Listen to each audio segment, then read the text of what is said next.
उत्तर पूर्वी राज्यों मेघालय और नागालैंड में सोमवार को मतदान होना है। इन दोनों राज्यों में 60-60 सदस्यों वाली विधानसभा है, लेकिन मतदान 59 सीटों पर ही कराया जाएगा।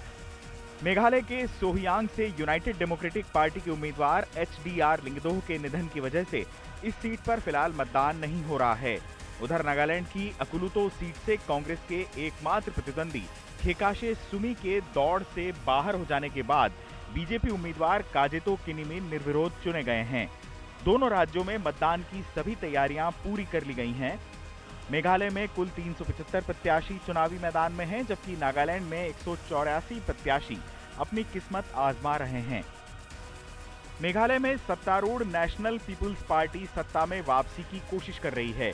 राज्य के मुख्यमंत्री और नेशनल पीपुल्स पार्टी सुप्रीमो कोनराड संगमा के लिए यह विधानसभा चुनाव काफी चुनौतियों से भरा चुनाव है। बीजेपी मेघालय में एनपीपी के नेतृत्व वाले गठबंधन का हिस्सा रही, लेकिन फिलहाल अपने दम पर अकेले चुनाव लड़ रही है। राज्य में पहाड़ी क्षेत्रों में ढांचागत व्यवस्था की कमी इस बार प्रमुख चुनावी मुद्दों में से एक है। यहां जयंतिया और खासी पहाड़ियों में अवैध कोयला खनन का मामला चुनाव पर असर डाल सकता है। इसके अलावा बेरोजगार युवाओं की शिकायतें भी जस की तस हैं।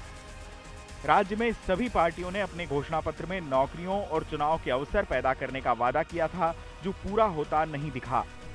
उधर नागालैंड चुनाव में बीजेपी का गठबंधन एनडीपीपी यानी नेशनलिस्ट डेमोक्रेटिक प्रोग्रेसिव पार्टी से है। एनडीपीपी नागालैंड की 60 विधानसभा सीटों में से 40 सीटों पर चुनाव लड़ रही है, तो सहयोगी दल बीजेपी 20 विधानसभा सीटों पर। उधर नगा पीपुल्स फ्रंट बगैर किसी गठबंधन के अकेले चुनावी मैदान में डटी है। नागालैंड के सीएम नेफ्यू रियो इस बार बीजेपी के साथ मिलकर चुनाव लड़ रहे हैं।